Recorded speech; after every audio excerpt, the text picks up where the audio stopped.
This is the Synthetic Signal Report for Monday, June 22nd, 2026, in the morning. Today we analyze the push for sovereign AI through the Apertus Foundation, the intensifying debate over the utility of open versus closed models, the expansion of Deno into desktop environments, the Five Eyes warning on AI-driven systemic risk, and new efforts to track the global movement of AI chips. The open source community is coalescing around Apertus, a new project aimed at establishing a foundation model architecture for sovereign AI. With over 400 points on Hacker News, the discussion centers on the necessity of regional and nation-state controlled infrastructure.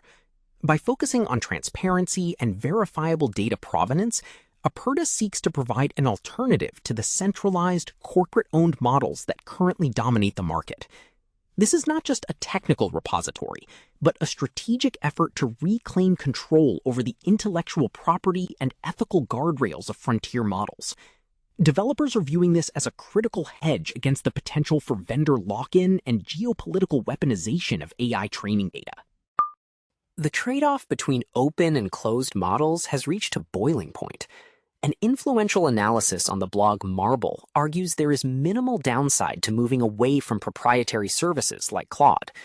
The author contends that the rapid advancements in local model performance and the increasing accessibility of open weights, combined with the inherent security risks of sending sensitive enterprise data to third-party APIs, make the shift to open ecosystems an architectural imperative rather than a mere preference.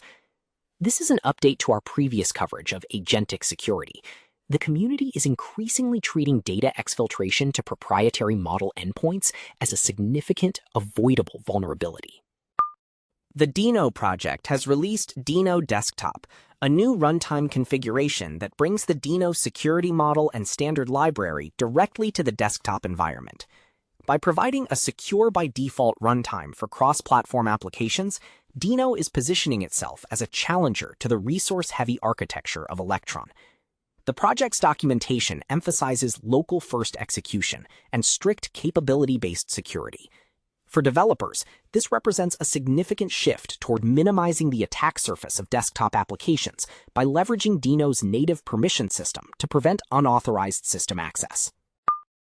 Intelligence agencies in Australia, Canada, New Zealand, the UK, and the US, the Five Eyes, have issued a rare joint statement warning that AI models capable of disrupting business and governance are only months away. This intervention highlights the urgent security threat posed by synthetic agents.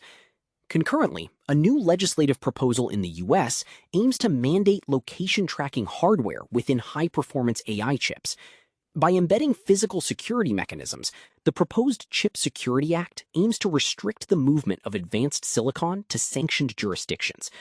This is an escalation in the semiconductor trade war, shifting the battleground from diplomatic sanctions to physical silicon-level tracking of global AI infrastructure. Community chatter highlights a significant surge in interest regarding the Chip Security Act, with analysts questioning the technical feasibility of physical chip tracking. In security, the community is actively tracking a critical, unpatched vulnerability in proxy SQL, which allows unauthorized access by bypassing the authentication protocol via malformed headers. CVSS scores have placed this at 10 out of 10. Additionally, we note the emergence of Torvian Chatbot version 0.6, which introduces an end-to-end authentication framework using ED25519 signing.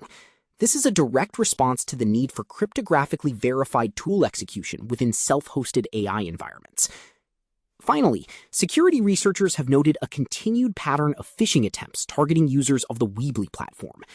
Analysts emphasize that while sophisticated AI-based attacks dominate the headlines, commodity phishing remains a persistent, high-volume threat that continues to compromise user credentials at scale. Security teams are advised to prioritize behavioral monitoring of account access patterns across their infrastructure.